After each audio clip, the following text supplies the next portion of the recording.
I'm Jessica Parker, 26, and my graduation day looked nothing like my sister's. While Allison drove off in her brand new car, courtesy of our parents, I caught the city bus in my rented gown. That pretty much sums up our entire lives. Everything came easy for her, handed on a silver platter, while I fought for every opportunity. The pattern was set early on, but nobody could have predicted how that final college ceremony would unfold, or that when they called a name for the Chancellor's award, it would be mine. Before I tell you how I went from forgotten daughter to award winner, drop a comment about your college experience. Did anyone else put themselves through school? Hit that subscribe button to join others who turned adversity into achievement. The first time I noticed the difference in how my parents treated Allison and me was on my 7th birthday. Mom and Dad had thrown Allison an elaborate princess-themed party for her 7th birthday just 6 months earlier. My friends and I got grocery store cupcakes in our backyard. When I asked Mom why Allison got a big party with a bouncy castle and a magician, she patted my head and said, "You're not really into all that fancy stuff, Jessie. You're our practical girl." That became the running theme of my childhood. Allison needed special attention. I was naturally independent. The pattern repeated for every milestone. For my 10th birthday, I got a bike from a garage sale, while Allison received a brand new one because she had trouble with balance. When Allison made the B team in middle school volleyball, my parents attended every single game, taking off work early and rearranging their schedules. When I won the regional science fair in 8th grade, they couldn't make it because Allison had a dentist appointment. By the time I turned 15, I'd accepted my place in the family. That summer, I got my first job at the local grocery store, bagging items and collecting carts. I saved every penny to buy clothes for the upcoming school year. Meanwhile, Allison went on a shopping spree with Mom, coming home with bags from the mall and a completely new wardrobe. "Why does Allison get new clothes every season while I buy my own?" I asked Dad one evening while helping him wash dishes. He sighed, that familiar sound that always preceded an explanation of why things were unequal. "Your sister struggles with confidence, Jess. The clothes help her fit in. You've always been secure in yourself. We're proud of how independent you are." The words stung even as they filled me with a confusing pride. Was I really more mature, more capable than my sister? Or had my parents simply decided our roles early on and stuck to the script? High school amplified the differences. Allison went through 3 different expensive hobbies, from horseback riding to photography to private singing lessons. Each time, my parents funded her latest passion without question. I joined the debate team and the newspaper because they were free activities.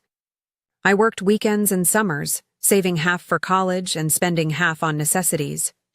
Senior year arrived with college applications. I'd maintained a 4.0 GPA, secured a spot as valedictorian, and won several merit scholarships. Allison had a solid B average at the same high school. During a family dinner in October of senior year, my parents announced their college plan. "We've set aside money for Allison to attend Westfield University," Mom said proudly. "It's expensive, but we know she'll thrive with the extra academic support they offer." I waited for them to mention my college fund.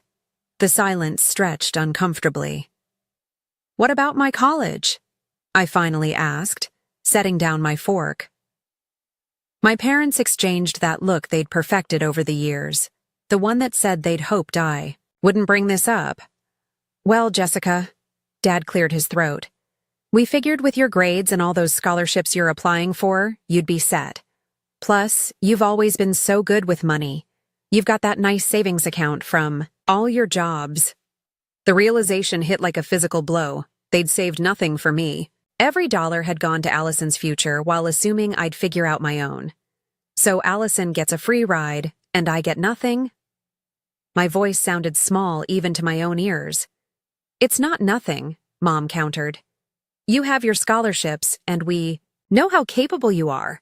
Allison needs the extra support.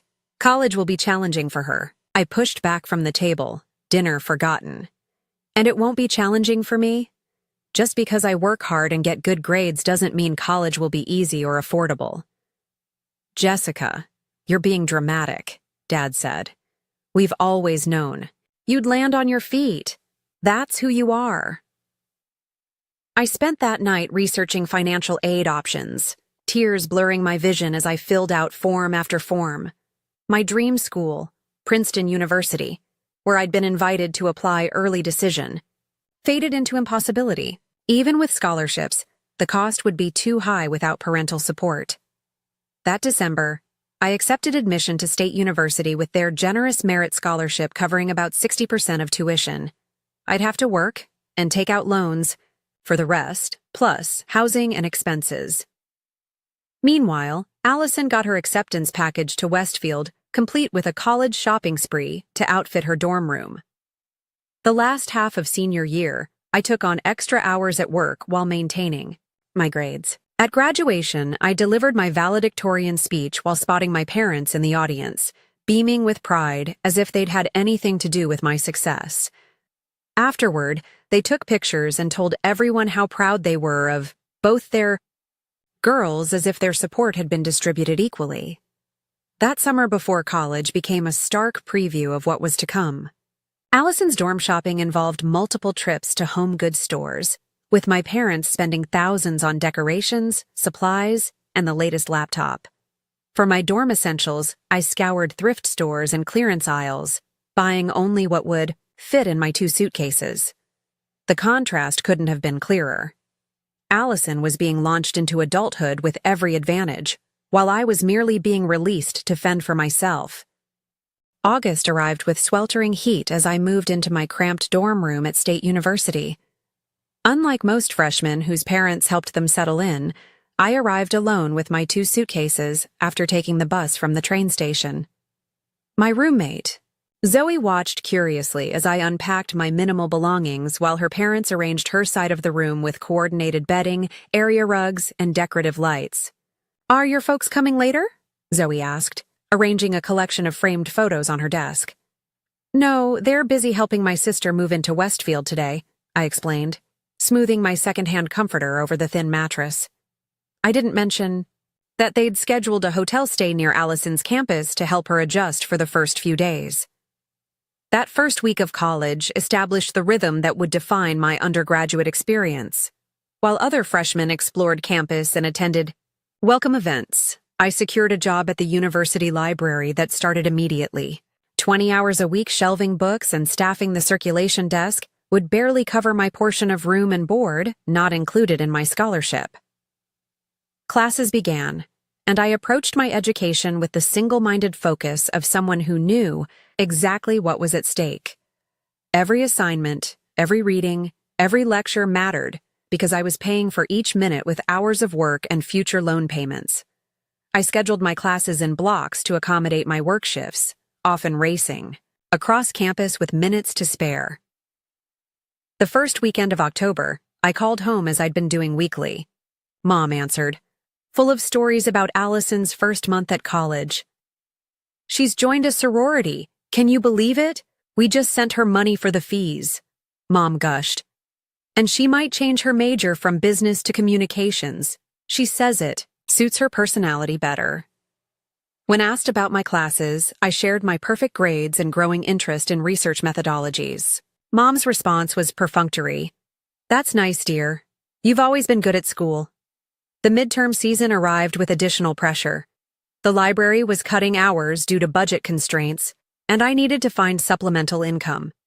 I picked up a weekend job at a coffee shop near campus, pushing my working hours to 25 per week.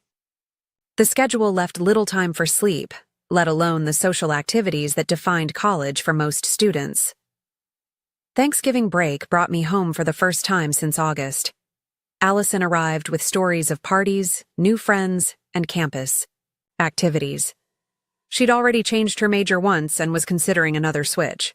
My parents listened with rapt attention, asking questions about her professors and classmates.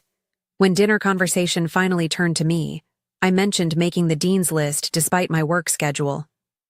Dad nodded absently while serving himself. More potatoes. "That's our Jessie, always the studious one." The real shock came when Allison unwrapped an early Christmas gift, a brand new laptop to replace the one our parents had bought her just 4 months earlier. The old one was too heavy to carry around campus, she explained, admiring the sleek device. I thought of my refurbished laptop with its cracked case, purchased with 3 months of grocery store paychecks during high school. Winter break continued, with similar disparities. Allison received new clothes, concert tickets, and spending money for her next semester. I picked up extra shifts at my hometown grocery store, which had agreed to let me work during breaks. The spring semester brought an unexpected turning point when Professor Coleman, my Introduction to Research Methods instructor, asked me to stay after class. Jessica, I've been teaching for 20 years, and I rarely see work of this caliber from freshmen, she said, handing back my research proposal with an A+ marked in red. Would you consider applying for my research assistant position next fall? It's paid and it would give you valuable experience. For the first time, someone was recognizing my potential not just as naturally independent, but as genuinely talented. Professor Coleman became more than an instructor. She became a mentor who saw my worth beyond my capacity for hard work.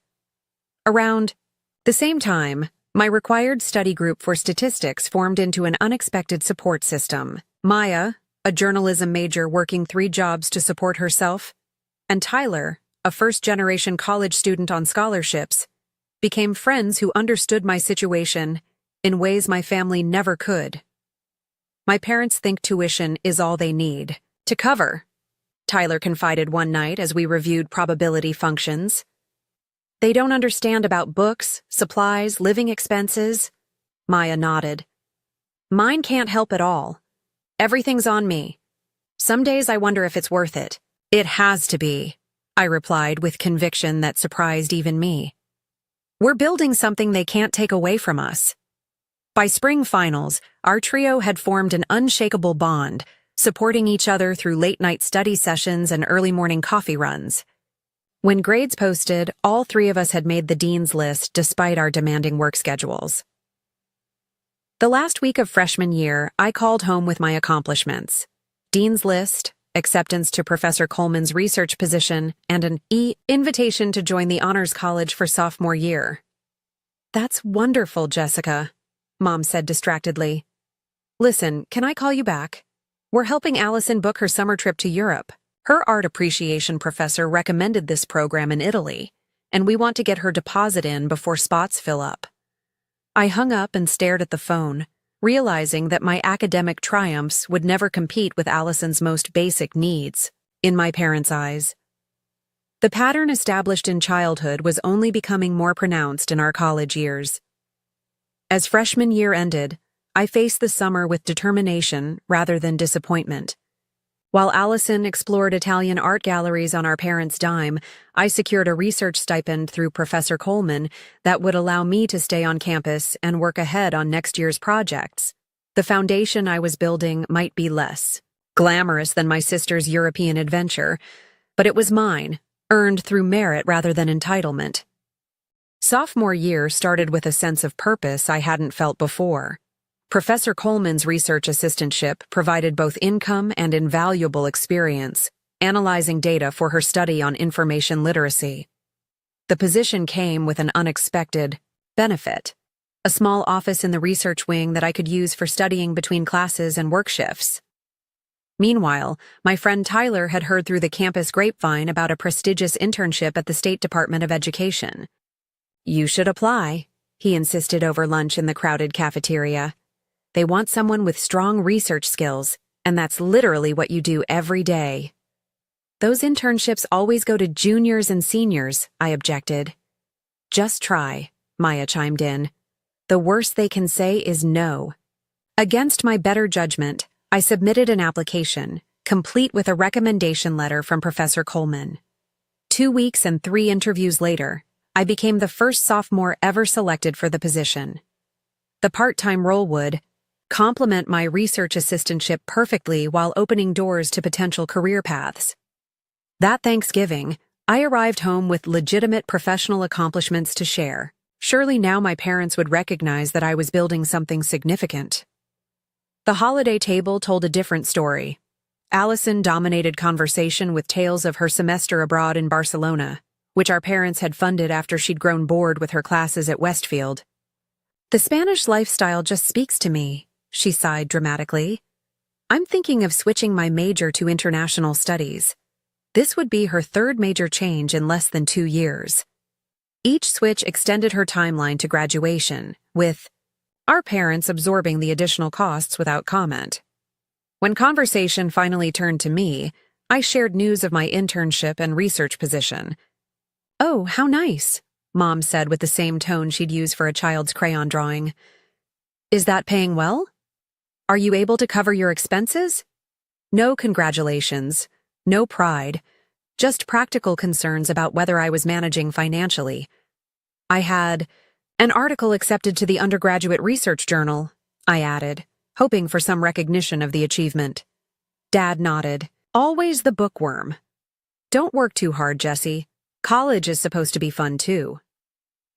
Later that night, I overheard my parents discussing Allison's request for an apartment off campus for her junior year. "The dorms are too noisy for her to focus," Dad explained. "If we want her to succeed, we should help her find somewhere quieter." The irony of this statement, given my perfect GPA despite working multiple jobs, felt like a physical pain in my chest. Junior year brought new challenges. My aging car, a high school graduation gift from my grandmother, broke down on the highway, returning to campus after winter break. The repair estimate exceeded the vehicle's value. "Could you help me with a car loan?" I asked my parents during our next phone call. "Just until summer? I can increase my hours at work to pay you back." The awkward silence that followed said everything. "We're really stretched thin right now, Jessica," Dad finally replied. Allison's apartment security deposit was substantial, and we just had to cover her summer school tuition since she dropped those spring classes. "I understand," I said automatically, though I didn't. Not really. The loss of my car meant a new reliance on the erratic campus bus system. My carefully choreographed schedule of classes and work shifts now included extra transit time, further eating into precious study and sleep hours. Sometimes the last bus would leave the library before I finished my shift, forcing me to walk 30 minutes back to my apartment in the dark. That same semester, an unexpected dental emergency depleted my meager savings. The constant stress and poor nutrition of working student life had resulted in 2 cavities requiring immediate attention. With no dental insurance, the bill hit like a physical blow. Despite these setbacks, my academic star continued to rise. Professor Coleman included me as second author on a paper published in a respected journal. My work at the Department of Education led to an expanded role with increased responsibility. The Honors College selected me to mentor incoming students. These professional and academic successes stood in stark contrast to my personal struggles. My apartment, shared with 3 other working students to minimize costs, was cramped and noisy. My meals consisted largely of ramen and whatever was on sale at the grocery store. My wardrobe remained unchanged since high school, with strategic thrift store additions when absolutely necessary. Allison's junior year, from what I gathered during increasingly infrequent family calls, was progressing in the opposite direction. Her fully funded apartment featured brand new furniture purchased by our parents. Her third major switch had been approved, resetting some of her credits and potentially adding a 5th year to her university time. She'd joined an expensive fitness club because the university gym doesn't have the right vibe, another cost our parents absorbed without question. Spring break of junior year marked the breaking point in my tolerance for the disparity. I'd planned to spend the week catching up on research and perhaps getting ahead on my thesis proposal. A call from Mom changed everything. "We're all going to Cabo San Lucas for spring break," she announced cheerfully.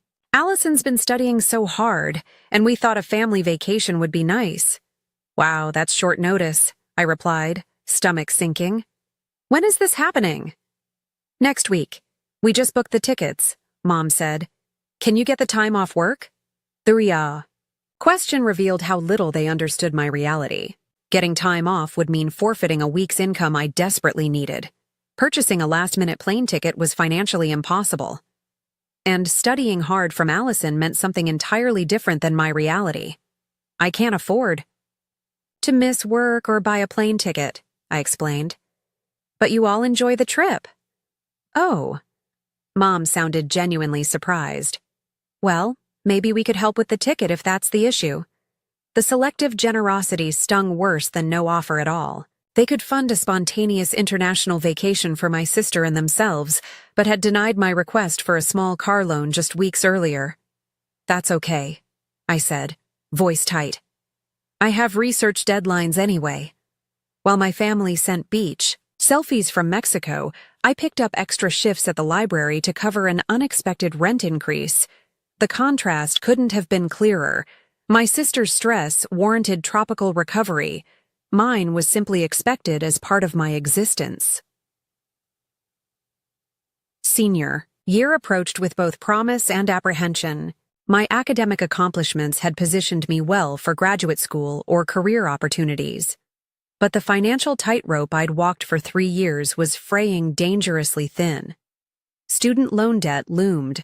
My work schedule had reached maximum capacity. And the emotional toll of my family's unequal treatment had created a wound that no professional success could fully heal. Senior year began with a strange mixture of excitement and dread. Academically and professionally, everything was falling into place. Professor Coleman had recommended me for the department's highest honor, the Outstanding Research Contribution Award. My internship at the State Department of Education had converted to a paid fellowship with flexible hours. Graduate schools were sending recruitment materials, impressed by my research publications and perfect GPA despite my heavy work schedule. On the personal front, however, the fault lines in my family relationships were cracking wider each day. It started with a seemingly innocent family group text in September, planning Allison's graduation celebration for May, thinking of renting the lake house for the weekend. Save the dates, May 15th, 17, Mom wrote. I stared at my phone screen, a cold feeling spreading through my chest. My own graduation ceremony was scheduled for May 16th. Not once had anyone asked about my graduation plans or mentioned celebrating my achievement. My graduation is on the 16th, I texted back. 3 hours passed before Dad replied, Oh, is that the same weekend? Let me check Allison's schedule again. The next day came the follow-up. Confirmed Allison's ceremony is at 10 a.m. on Saturday the 16th. Is yours later? Maybe we can make both. The maybe hung in the air like a verdict. 4 years of unequal treatment distilled into a single word that made it clear whose milestone mattered more. Mine is at 2 p.m., I responded, then silenced my phone. October brought midterms and, with them, an unexpected dinner invitation from my parents. They were visiting Allison for her school's parents' weekend and suggested meeting halfway for a meal. Curiosity more than optimism prompted me to accept. The restaurant was upscale, the kind I never entered on my student budget. Allison arrived, sporting designer clothes and a fresh haircut. My parents beamed as we were seated, and I steeled myself for the usual dynamic. The bombshell dropped over appetizers. We have exciting news, Mom announced, reaching for Dad's hand. We've placed a deposit on a graduation gift for Allison. A new car. The dealership is holding a red Audi A3, exactly what she's always wanted. Memories flashed through my mind.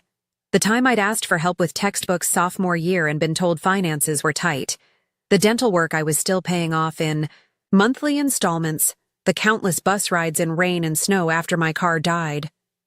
That's quite a gift, I managed to say, my voice steadier than I felt.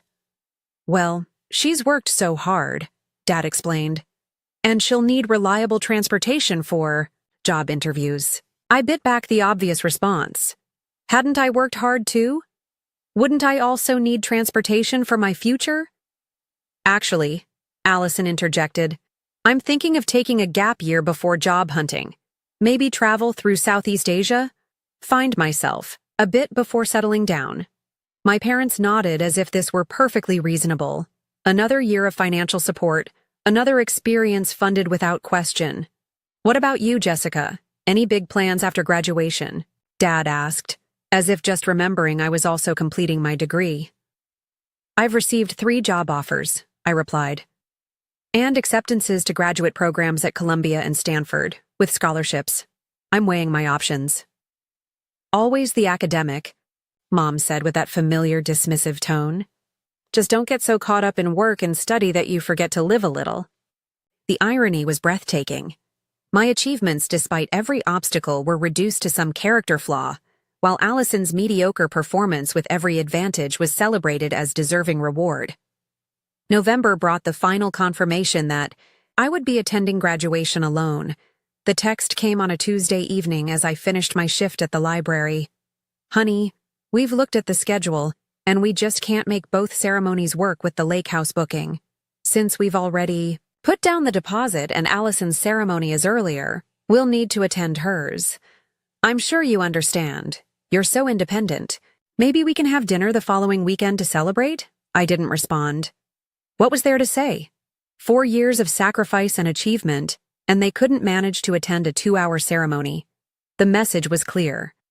Allison's mediocre completion of a fully funded education mattered more than my magna cum laude graduation achieved entirely through my own efforts.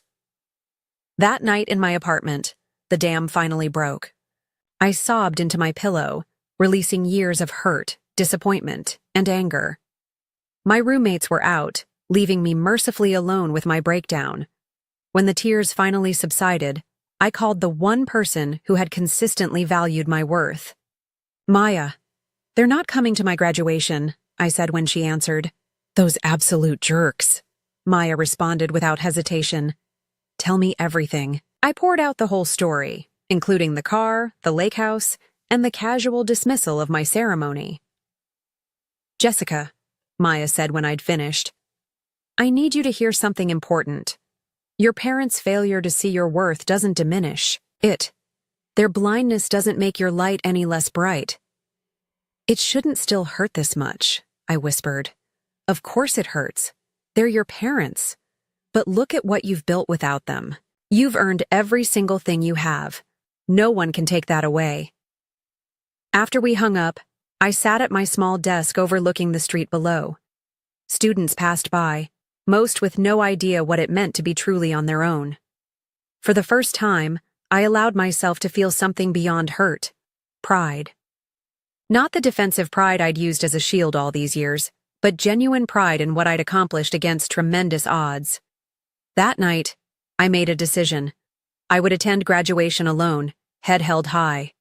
My achievements needed no witnesses to be valid, and whatever came next in my life would continue to be built on my own terms, without expectation of the support that had never materialized. December brought final exams and an unexpected email from the Dean of Students' office requesting a meeting. Concerned it might relate to my financial aid or graduation status, I rearranged my work schedule to attend. Jessica Parker, Dean Whitman smiled as I entered her office. Please have a seat. I've been looking forward to meeting you. Confused, I sat across from her desk. Is there a problem with my graduation application? Quite the opposite, she replied. Your name has been submitted for a special recognition at commencement. Before we announce it, I wanted to meet with you personally. My confusion must have shown on my face because she continued. Every year, the university selects one graduating senior for the Chancellor's Award for Excellence and Perseverance. It's our highest honor, given to a student who exemplifies extraordinary achievement in the face of significant challenges. I didn't apply for any award, I said. You were nominated by several faculty members, led by Professor Coleman. Your story is remarkable, Jessica. Working multiple jobs while maintaining perfect grades, publishing research as an undergraduate, and doing it all without family financial support. She paused. The committee was unanimous in selecting you. The recognition I'd never received from my family was coming from my academic community instead. The irony wasn't lost on me. There's more, Dean Whitman continued. The award comes with a monetary prize, which most recipients use for graduate school or loan repayment. But this year, An anonymous donor has matched the amount to establish a scholarship in your name for future students who are self-supporting. Tears. Threatened, but I held them back. Thank you. This is unexpected. We'll announce it at commencement, of course. I understand your family will be there? The question was innocent but piercing. Actually, no. They'll be attending my sister's graduation the same day. Something flickered across Dean Whitman's face. Understanding, perhaps, or recognition of what the nomination letters had surely explained. Well, then I'm especially glad you'll have this moment of recognition. You've earned it, Jessica, many times over. As May approached, I found myself in the strange position of preparing for the most significant academic achievement of my life, with no one to share it. Maya and Tyler would be attending their own departmental ceremonies. Professor Coleman would be on stage with other faculty. I would walk alone, as I had done throughout my college journey. The night before graduation, I pressed my one business outfit and polished my single pair of professional shoes. I set out my honor cords, the special academic stole I'd earned, and my bus pass for the morning. Everything was ready except my heart, which still ached with the absence of family support. As I was preparing for bed, my phone chimed with a text from Mom. We're so proud of you, Jessica. We might try to stop by your ceremony after Allison's if traffic isn't too bad. Love you. The afterthought stung worse than no message at all. I set my phone aside without replying and climbed into bed, reminding myself that tomorrow wasn't about who would be watching. It was about what I had accomplished despite every obstacle. Graduation morning dawned bright and clear, sunlight streaming through my apartment blinds as if nature itself approved of this milestone. I rose early, taking extra care with my appearance. The business suit I'd purchased from a consignment shop for job interviews fit well enough, and I'd splurged on a professional blowout at the local beauty school the evening before. Small luxuries that felt significant after years of bare-bones living. The bus to campus was crowded with families heading to various ceremonies. I wedged myself between a beaming grandmother clutching flowers and two parents reviewing their camera settings. Their excitement highlighted my solitude, but I refused to let it dim my own sense of accomplishment. Campus had transformed overnight into a celebration zone. Banners hung from lampposts, congratulating the graduating class. Photo stations with the university logo had lines forming already. Everywhere, graduating seniors in their caps and gowns embraced parents and posed for pictures. I collected my rented regalia from the distribution center and carefully put it on in a restroom. The black gown, honor cords, and cap transformed me outwardly into what I already was inside, a graduate who had earned every thread through perseverance. Jessica, there you are! Professor Coleman's voice cut through the crowd. She hurried over, resplendent in her own academic regalia. I've been looking everywhere for you. I just got here, I explained, adjusting my cap. She studied me with a knowing look. No family yet? I shook my head. They're at my sister's ceremony. They might stop by later, but I'm not counting on it. Professor Coleman's expression softened. Well, I'm here, and I'm incredibly proud of you. Do you have time for coffee before the lineup? There's something I'd like to discuss. We found a quiet corner in the nearly empty student center. Most people were outside enjoying the spring weather and festivities. You know about the Chancellor's Award, of course, she began. I nodded. Dean Whitman told me. I still can't believe it. Believe it, nobody deserves it more. She took a sip of her coffee. What Dean Whitman might not have emphasized is how significant this award is. It's not just an honor. It's recognition at the highest level of what you've accomplished. The president of the university will read your citation. Your story will be shared with everyone present. My stomach tightened. My story? Not the personal details, she assured me quickly. Just the fact that you worked your way through college independently, maintained perfect grades, contributed to published research, and secured prestigious jobs and graduate school offers. The thought of having my situation broadcast to thousands of attendees and their families was uncomfortable. I'd kept my financial struggles and family dynamics largely private throughout college. I know that look, Professor Coleman said gently. You're worried about being exposed or pitied. But Jessica, what you've done isn't something to hide. It's something to celebrate. You're an inspiration to every student who's struggling to make it on their own. Her words shifted something in my perspective. Perhaps my journey wasn't just a series of personal hardships, but a testament to what was possible with enough determination. The other thing, she continued, is that several department chairs and university benefactors have specifically asked to meet you at the reception. Your reputation has spread beyond our department. These connections could be invaluable for your future. For so long, I'd focused on simply surviving my undergraduate experience, making enough money, maintaining my grades, keeping my scholarships. The idea that my struggles might actually be launching me toward exceptional opportunities hadn't fully registered until now. Thank you, I said finally, for everything. For seeing my potential when my own family didn't. Professor Coleman reached across the table and squeezed my hand. You made yourself impossible not to see, Jessica. That's the most remarkable thing about you. We parted ways an hour before the ceremony, Professor Coleman to join the faculty procession, and I to line up with my fellow graduates. The quad had transformed into an orderly chaos of black-robed students finding their places according to college and major. As I took my position, my phone vibrated with a text from Mom. Allison's ceremony running long. Doubt we'll make it to yours. Take pictures for us. So proud. The expected disappointment came, but it felt different now. Distant, as if it belonged to a past version of myself. Today wasn't about their absence, but about my presence, my achievement despite every obstacle. The music began, and our procession moved forward into the main arena where thousands of family members waited. I scanned the crowd briefly, a reflexive action rather than real hope. As expected, no familiar faces appeared among the cheering spectators. Once seated, I listened as the university president welcomed everyone and spoke about the significance of this transition from student to graduate. Distinguished alumni delivered inspirational messages. Various deans presented their college's graduates. Then came the special awards portion. My heart raced as the university president returned to the podium.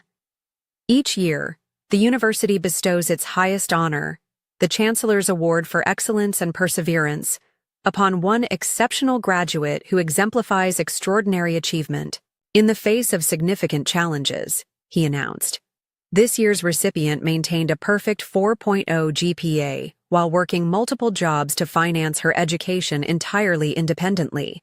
She published research in prestigious journals as an undergraduate, secured competitive fellowships, and has been accepted to top graduate programs with scholarships. Ladies and gentlemen, I am honored to present the Chancellor's Award to Jessica Parker. The audience erupted in applause as I made my way to the stage, conscious of every step, every breath. This moment felt surreal, as if happening to someone else. The president shook my hand and presented me with an engraved crystal award and certificate. Ms. Parker will share a few words, he announced, gesturing to the microphone. I hadn't prepared a speech, not expecting to address the crowd. But as I looked out at the sea of faces, the words came naturally. Thank you for this honor, I began. My journey through college has taught me that education is precious precisely because it isn't easy. Every class I took, every assignment I completed, every early morning and late night represented a choice to invest in myself when easier paths were available. To any student facing obstacles that seem insurmountable, I want you to know that your struggles don't define you. They refine you. I paused, suddenly aware of movement at the back of the arena. People finding late seats, I assumed, and continued. I'm grateful to the professors who saw my potential and pushed me to reach it, particularly Professor Coleman, who showed me what academic mentorship truly means. I'm grateful to the friends who became family when blood relatives couldn't be present. And I'm grateful to this university for creating a space where determination can overcome disadvantage. The president stepped forward again, In addition to this recognition, I'm pleased to announce the establishment of the Jessica Parker Perseverance Scholarship, which will support future students who, like Ms. Parker, are financing their education independently. This scholarship ensures that her legacy of determination will benefit generations to come. As I returned to my seat amid continued applause, I noticed 3 latecomers being ushered to seats along the aisle: my parents and Allison. Their expressions registered: shock as they looked from me to the stage and back again, clearly trying to process what they'd just witnessed.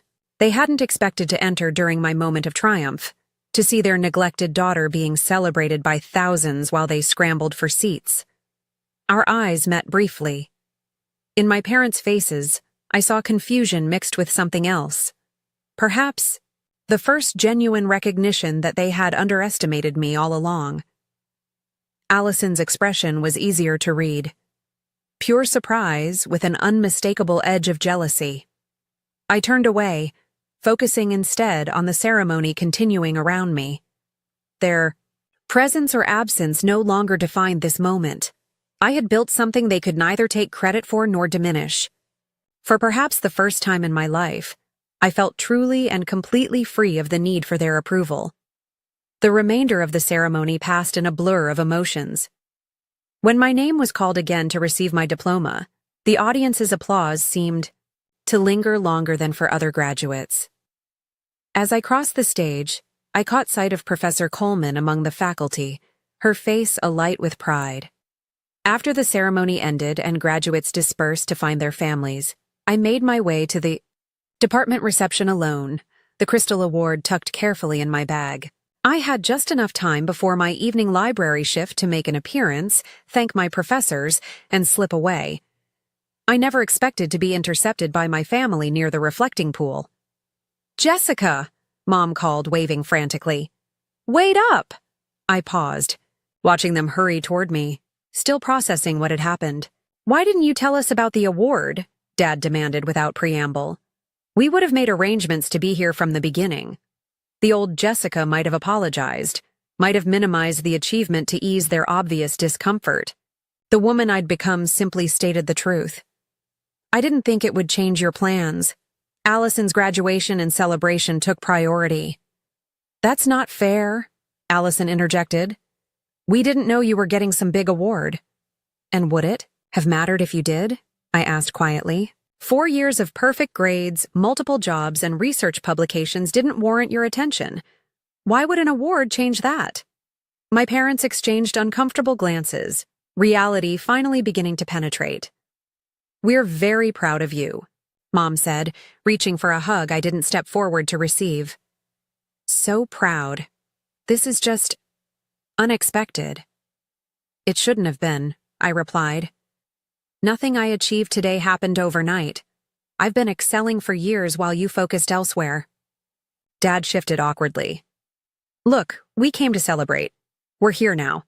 Let's not ruin the moment with accusations." "I'm not accusing, I'm stating facts." My voice remained calm. "And I appreciate that you made it for the last few minutes, but I have other plans now. People are waiting for me." "We thought we'd take you to dinner," Mom said, clearly thrown by my lack of enthusiasm for their belated attention.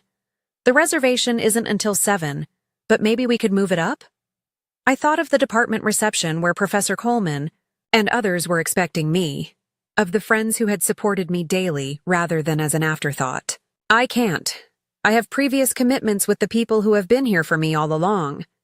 I gestured toward the academic buildings. "But thank you for the offer." "Jessica," Dad began, but I cut him off with a raised hand. "Today isn't about making you feel better about your choices. It's about celebrating what I've accomplished despite them. I hope you enjoyed the ceremony, and I'll see you at some point before you head back." Without waiting for their response, I turned and walked toward the department reception, where people who genuinely valued me were waiting. For the first time, I felt no guilt, no obligation to manage my family's feelings at the expense of my own. The liberation was as sweet as the academic victory itself. The department reception buzzed with conversation and laughter as I entered the ornate old lecture hall now transformed with white tablecloths and floral centerpieces. Faculty in their academic regalia mingled with graduates and their families, champagne flutes and hors d'oeuvres in hand. I paused at the threshold, suddenly conscious of arriving alone while clusters of family groups dominated the space. "Jessica, over here." Professor Coleman waved from across the room where she stood with the department chair and several well-dressed older people I didn't recognize. Making my way through the crowd, I felt eyes following me. Whispers of, "That's her," and "Chancellor's award" trailed in my wake. The recognition felt strange after years of working invisibly in the background. "Here she is." Professor Coleman beamed as I reached their circle. "Jessica, I'd like you to meet Dean Harrison and these distinguished alumni who've been very interested in hearing about your work." The next hour passed in a whirlwind of introductions, questions about my research, and discussions of my future plans. These strangers engaged with my academic journey with more genuine interest than my family had shown in 4 years. A prominent alumna who ran a major research foundation pressed her business card into my hand with instructions to call about summer positions. The Dean of Graduate Studies mentioned scholarship opportunities I hadn't known existed. "You've made quite an impression," Professor Coleman murmured during a brief moment alone by the refreshment table. "That was Victoria Chen who gave you her card. Her foundation funds some of the most innovative research in our field." "I never expected any of this," I admitted, overwhelmed by the sudden rush of opportunities. "Get used to it," she smiled. "Excellence is magnetic, especially when it's achieved against the odds." As the reception continued, I caught glimpses of other students with their proud parents. Under normal circumstances, the sight might have triggered familiar pangs of longing. Today, surrounded by professional connections and academic mentors who valued my achievements, the absence felt less acute. The reception was winding down when Professor Coleman touched my elbow. "There's someone else who asked to meet you. The donor who funded your scholarship." She led me to a quiet corner where an elegant older woman waited. "Jessica, this is Dr. Eleanor Wright, class of 1978. Dr. Wright, our Chancellor's award recipient, Jessica Parker." The woman extended her hand with a warm smile. "It's a pleasure to finally meet you, Jessica. I've heard so much about your journey." "Thank you for your generosity," I said, shaking her hand. "The scholarship will make a tremendous difference for students like me." "That's precisely why I wanted to establish it." She gestured to 2 nearby chairs. "Do you have a moment to talk?" As Professor Coleman excused herself, Dr. Wright and I sat down. "I was you 47 years ago," she began without preamble, "working multiple jobs to put myself through school while watching my brother receive every advantage. The details differ, but the story remains remarkably similar." The unexpected connection caught me off guard. "How did you handle it?" "Not as gracefully as you," she admitted with a slight smile. "There was a lot of anger, resentment. It took years of therapy to understand that the disparity wasn't about my worth, but about my parents' limitations. They simply couldn't see beyond their own biases and expectations." "Did they ever recognize what they'd done?" I asked, the question escaping before I could consider its presumption. Dr. Wright nodded slowly. "Eventually, after I'd established my career and no longer needed their approval, my success became impossible to ignore or dismiss as mere studiousness or good luck. By then, I'd built a life that was entirely my own creation."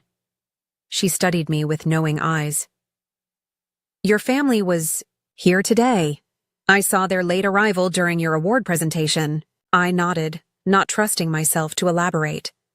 "Their reaction to seeing you honored publicly—" "It must have been quite a moment," she observed. "Confusing for everyone involved," I acknowledged. "They seemed shocked, maybe a little embarrassed. I'm still processing it myself." "That's the beginning," Dr. Wright said. "This moment, this public recognition, has disrupted the narrative they've built around you and your sister. They can no longer maintain the fiction that your achievements are expected while hers deserve celebration." Her insight struck a chord, so resonant it almost hurt. "What happens next?" "That depends on them, and on you. Some parents can grow and acknowledge their mistakes. Others double down on their established patterns. Either way, your path forward remains the same. Continue, building your life on your terms. She reached into her handbag and produced a business card similar to the others I'd collected today. My foundation focuses on educational equity. We're always looking for voices that understand the experience from the inside. When you're ready, I'd like to discuss possibilities. As she rose to leave, Dr. Wright added one final thought. Remember this, Jessica. The greatest revenge against unfair treatment isn't anger or resentment. It's spectacular success coupled with genuine happiness. I think you're well on your way to both. Our conversation lingered in my mind as I left the reception and headed across campus. The library had given me the evening off as a graduation gift, leaving me unexpectedly free. Rather than return to my empty apartment, I found myself drawn to the central plaza where the main ceremony had taken place hours earlier. The massive space was nearly deserted now, cleaning crews gathering discarded programs and workers dismantling the stage. I sat on a bench overlooking the scene, reflecting on the day's events and Dr. Wright's words. The sound of approaching footsteps broke my reverie. Looking up, I saw my family walking tentatively toward me. We figured we might find you here, Dad said, hands in his pockets. You always liked quiet places to think. The observation surprised me. I hadn't realized he'd noticed such details about me. We were hoping we could still have that dinner, Mom added. Our reservation isn't for another hour. I studied their faces, searching for the right response. Allison hung back slightly, her expression unreadable. Why now? I asked finally. What changed between this morning, when my graduation was an afterthought, and this evening? The directness of my question seemed to catch them off guard. They exchanged glances before Dad spoke. Seeing you up there, being honored like that? It made us realize we might have misjudged some things. Might have? The words slipped out before I could moderate them. We did misjudge, Mom amended quickly. We've taken your success for granted while pouring resources into supporting Allison. We thought we were doing what was best for both of you based on your different needs. But we never asked what you needed, Dad continued. We just assumed you didn't need anything. Their acknowledgement should have felt vindicating. Instead, it highlighted how fundamentally they had misunderstood me for years. My independence hadn't been innate. It had been forced upon me by their choices. I did need things, I said quietly. Financial support, yes, but more than that. Recognition. Celebration of my achievements. The sense that my hard work mattered to you as much as Allison's struggles. Allison stepped forward unexpectedly. I didn't realize how uneven things were, she admitted. I've been so caught up in my own stuff that I never questioned why you got less. I'm sorry, Jessica. Her apology felt more genuine than our parents'. Stumbling recognition, perhaps because she had been a beneficiary rather than an architect of the disparity. Thank you, I acknowledged. That means something. An uncomfortable silence settled over us until Mom tried again. Will you come to dinner? Please? We'd like to hear about your awards and plans. I considered the invitation, weighing my lingering hurt against the possibility of a new beginning. But something felt premature about celebrating with them now, as if their sudden interest required more evidence of sincerity. I appreciate the invitation, I said carefully. But I already have plans with friends who have supported me consistently throughout college. People who saw my worth before I had an award to prove it. Their disappointment was visible, but I continued. I'm not saying no forever, just for tonight. This isn't something we can fix over one dinner after graduation. What do you need from us? Dad asked, and the simple question, perhaps the first time he'd ever asked it, caught me by surprise. Time, I answered honestly.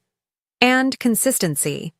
If you're genuinely interested in my life and achievements now, show me over time, not just today when it's been publicly validated. They nodded slowly, absorbing the boundary I'd established. We're proud of you, Mom said, the words sounding more genuine than when she texted them earlier. Truly proud, and we'd like a chance to do better. I'd like that too, I acknowledged. But it will take more than words. As they turned to leave, Allison hung back for a moment.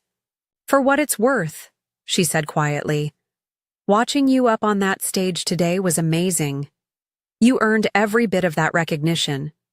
Her words, perhaps the first unqualified admiration she'd ever expressed toward me, landed softly.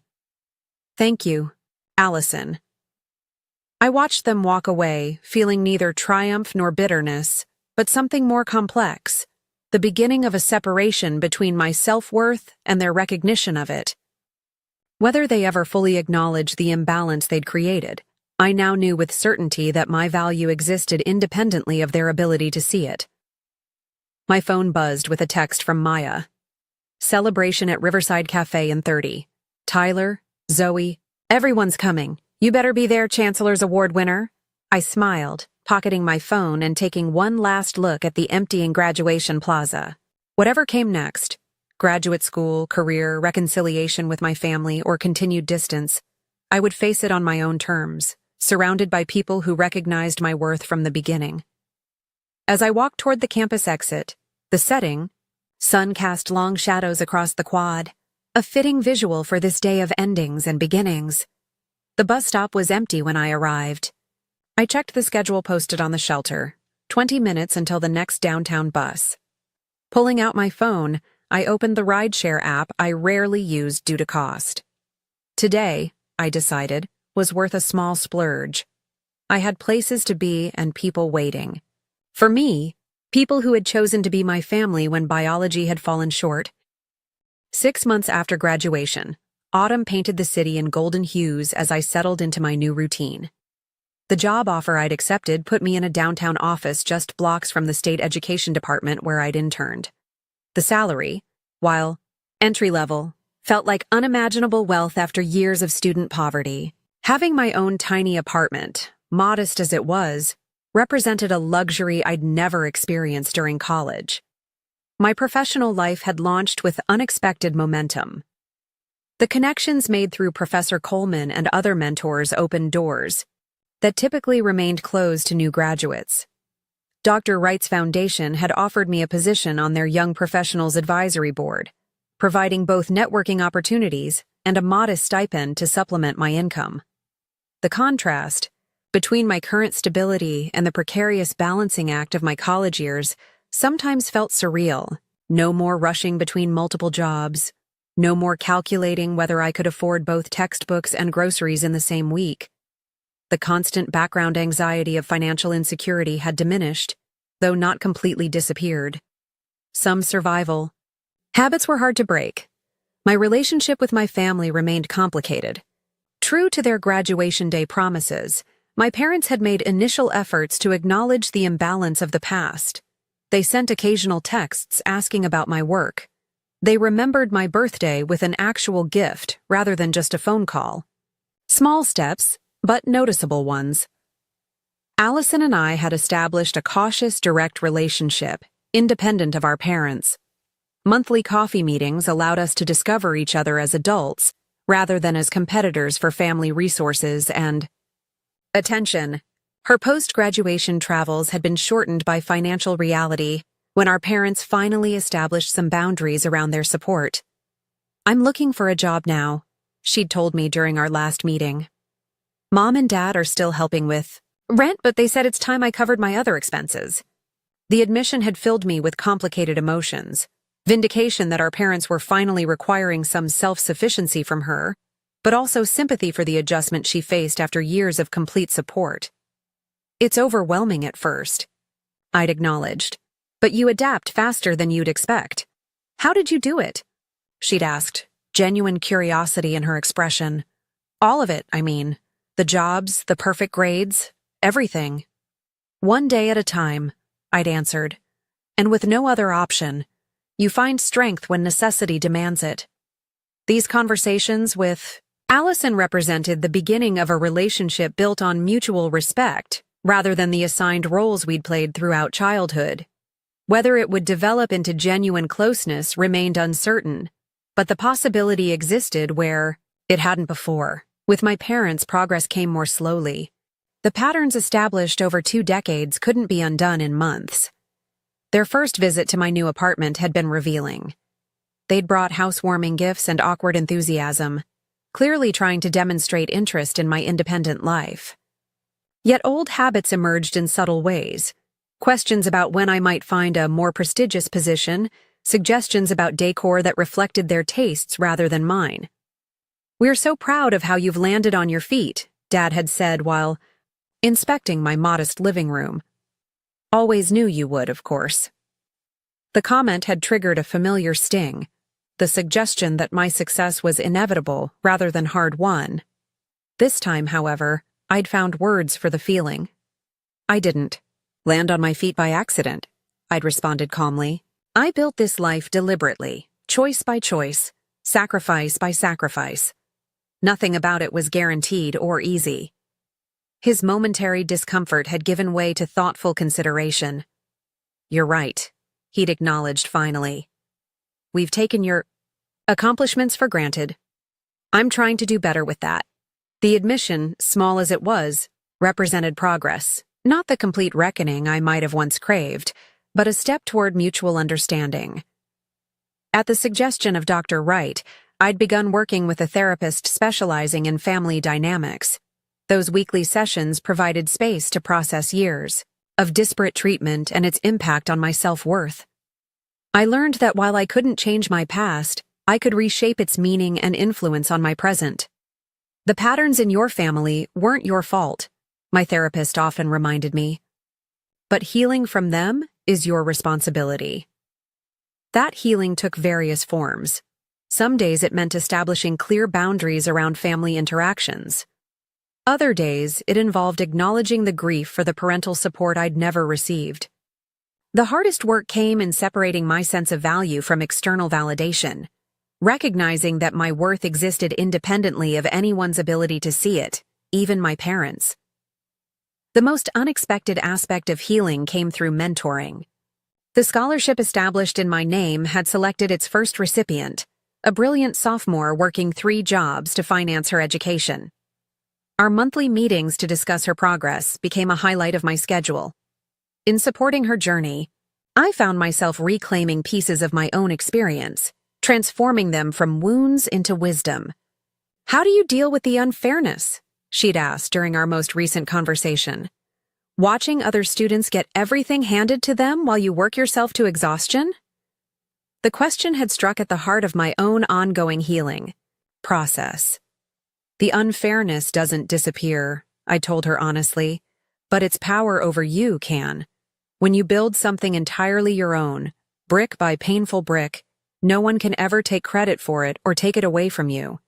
There's freedom in that, even when it comes at a high cost." Her nodding response had reflected understanding beyond her years. In helping her navigate her challenges, I was continuously reinterpreting my own. Perhaps the most profound shift came in recognizing that the hardships I'd faced had shaped me in ways I wouldn't trade. The self-reliance, work ethic, and resilience forced upon me by circumstance had become strengths I now claimed by choice. The unfair treatment that might have broken me had instead forged something unbreakable. That realization didn't excuse my parents' favoritism or erase the hurt it had caused. But it allowed me to carry that history differently, not as a burden of resentment, but as testimony to my capacity to thrive despite obstacles. Last weekend, I'd returned to campus for a small ceremony honoring scholarship donors and recipients. Professor Coleman had joined me, our relationship evolving from mentor-student to genuine friendship. We'd walked familiar paths, reminiscing about late nights in the research lab and celebrating how far I'd come. "Do you know what I admire most about your journey?" she'd asked as we passed the library where I'd spent countless hours working and studying. "My stubborn refusal to quit," I'd suggested with a smile. "Your ability to transform pain into purpose," she'd corrected. "Many people experience unfairness. Few use it to create something beautiful, not just for themselves but for others."